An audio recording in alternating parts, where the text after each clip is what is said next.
கர்த்தருடைய பரிசுத்த நாமத்திற்கு மகிமை உண்டாவதாக. தேவன் அருளியப்ப மினிஸ்ட்ரி மூலமாக உங்களோடு தொடர்பு கொள்வதிலும் இந்த மகிழ்ச்சி அடைகிறோம். இன்றைக்கும் இந்த நாளிலும் தேவன் நமக்கு கொடுக்கிற வார்த்தை யோவான் எழுதிய சுவிசேஷ பகுதி 15ஆம் அதிகாரம் 7ஆம் வசனம். நீங்கள் என்னிலும் என் வார்த்தைகள் உங்களிலும் நிலைத்திருந்தால் நீங்கள் கேட்டுக்கொள்வது எதுவோ அது உங்களுக்கு செய்யப்படும். ஹல்லேலூயா. கிறிஸ்துவுக்குள் பிரியமானவர்களே, கர்த்தருடைய வார்த்தை சொல்கிறது, நீங்கள் என்னிலும் என் வார்த்தைகள் உங்களிலும் நிலைத்திருந்தால் நீங்கள் கேட்டுக்கொள்வது எதுவோ அது உங்களுக்கு செய்யப்படும் என்று.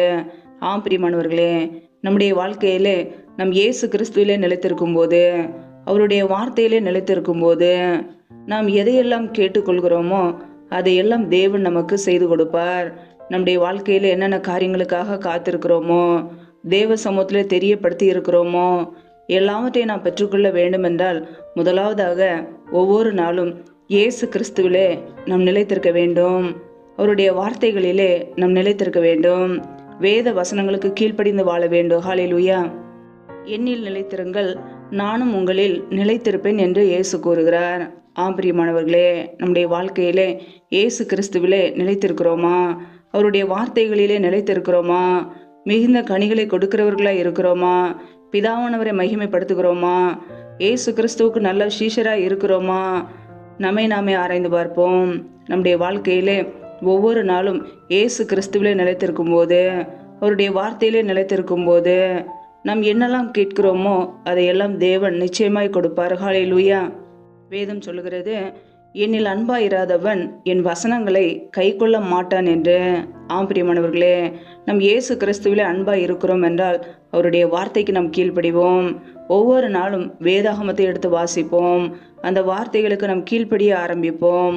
ஆம் பிரியமானவர்களே, ஒவ்வொரு நாளும் இரவும் பகலும் வேதத்தை தியானிப்போம். இயேசு கிறிஸ்துவிலே நிலைத்திருப்போம்.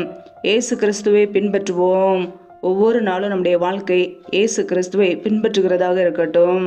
அவரில் நிலைத்திருந்து, அவருடைய வார்த்தையிலே நிலைத்திருந்து நம்முடைய வாழ்க்கையில எல்லாவற்றையும் பெற்றுக்கொள்வோம். ஆசீர்வாதங்களை பெற்றுக்கொள்வோம். ஹல்லேலூயா. நாம் எதையெல்லாம் கேட்கிறோமோ, என்னென்ன காரியங்களுக்காக காத்திருக்கிறோமோ தேவ சமூகத்திலே தெரியப்படுத்துவோம். கர்த்தர் நம்மை ஆசீர்வதித்து உயர்த்துவார். ஹல்லேலூயா. கர்த்தர் தாமே இந்த வார்த்தையின்படி உங்களை ஆசீர்வதிப்பாராக. ஆமேன். நம்மை நாமே அவருடைய சமூகத்திலே தாழ்த்தி அர்ப்பணித்து ஜெபிப்போம். ஜெபம். எங்களை அதிகமாக நேசிக்கிற எங்கள் அன்பின் பரலோக தகப்பனே, மை துதிக்கிறோம், ஸ்தோத்திரிக்கிறோம் அப்பா. இந்த இரவு நேரத்துக்காக நம்முடைய சமூகத்திலே வருகிறோம். இந்த நாள் முழுவதும் எங்களை பத்திரமாய் பாதுகாத்து கொண்டீரே, அதற்காக ஸ்தோத்திரம். ஒவ்வொரு நாளும் எங்களுடைய தேவைகளை சந்திக்கிறீரே, நன்றி அப்பா. பிரயாணத்திலே போகும்போது வரும்போது எங்களை பாதுகாத்தீரே, நன்றி. இணைந்திருக்கிற ஒவ்வொரு குடும்பங்களையும் உடைய கரங்களிலே அர்ப்பணிக்கிறோம். என் தேவன் தாமே ஆசீர்வதிப்பீராக. பிள்ளைகள் செய்கின்ற வேலைகளை, தொழில்களை, வியாபாரங்களை ஆசீர்வதிங்க. கையின் பிரயாசங்களை பெருக பண்ணுங்க. யாரெல்லாம் பலவீனத்தோடு சோர்வோடு கஷ்டப்படுகிறார்களோ என் தேவன் நல்ல பலனை கொடுங்க. பலவீனங்கள் எல்லாம் இயேசு கிறிஸ்துவின் நாமத்தினால மறைந்து போகட்டும். என் தேவன் ஆசீர்வதிப்பீராக, சுகப்படுத்துவீராக. எந்தெந்த குடும்பங்களிலெல்லாம் என்னென்ன காரியங்களுக்காக தொடர்ந்து காத்திருக்கிறார்களோ எல்லாவற்றிலும் நன்மையை கட்டளையிடுவீராக. யாரெல்லாம் வேலைக்காக காத்திருக்கிறார்களோ வேலை காரியத்தில் உள்ள தடைகளை நீக்கி ஆசீர்வதிங்கப்பா. எந்தெந்த குடும்பங்களிலெல்லாம் கர்ப்பத்தின் கனிக்காக ஜெபிக்கிறார்களோ என் தேவன் அந்த குடும்பங்களை ஆசீர்வதிங்க. கர்ப்பத்தின் கனியில் உள்ள தடைகளை நீக்கி ஆசீர்வதிங்கப்பா. எந்தெந்த குடும்பங்களிலெல்லாம் கணவன் மனைவிக்கிடையே பிரிவினையோடு பிரச்சனையோடு சமாதானம் இல்லாமல் வாழ்கிறார்களோ என் தேவன் சமாதானத்தை கொடுங்கப்பா. சிலுவையில் சிந்திய ரத்தத்தினாலே எங்களுக்கு சமாதானத்தை உண்டாக்கியவர். ஒவ்வொரு குடும்பத்தையும் ஆசீர்வதிங்க.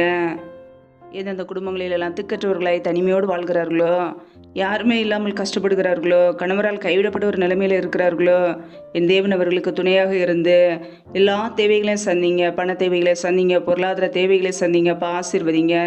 உடைய கரங்களிலே தாழ்த்தி ஒப்புடுத்து ஜெபிக்கிறோம். இந்த இரவு நேரத்தில் இன்பமான நித்திரை கொடுங்கப்பா. நல்ல சொப்பன தரிசனங்களோடு எங்களோடு கூட பேசுங்க. அதிகாலையில் எழுந்து தேவ சமூகத்திலே காத்திருக்க கிருபதாங்க. சத்துரு கொண்டு வருகிற போராட்டங்கள், பிரச்சனைகள், மரண பயங்கள், இருளின் அதிகாரங்கள், ஆபத்துகள், நாச மோசங்கள், தீமைகள், விக்னங்கள் எல்லாவற்றுக்கும் விலக்கி எங்களை பாதுகாத்து கொள்ளுங்கப்பா. ரத்த கோட்டைகளை எங்களை அர்ப்பணிக்கிறோம். கிருபைகளை அர்ப்பணிக்கிறோம். நீர் எங்களுக்கு பாதுகாப்பு, நீர் எங்களுக்கு அடைக்கலமும் கோட்டையுமாய் இருக்கிறீர். உண்மையே நாங்கள் நம்பி இருக்கிறோம். எங்களை பாதுகாத்துக் கொள்வீராக, ஆசீர்வதிப்பீராக. முற்றிலுமாக தாழ்த்தி வெறுமையாக்கி ஜெபிக்கிறோம். இயேசு கிறிஸ்துவின் மூலம் ஜெபிக்கிறோம், ஜீவனுள்ள நல்ல பிதாவே. ஆமேன். கர்த்தர் தாமே உங்களையும் உங்கள் குடும்பங்களையும் ஆசீர்வதிப்பாராக. ஆமேன். Thanks Thanks for watching. Please subscribe our channel. Click the like and share. Click the bell. God bless you.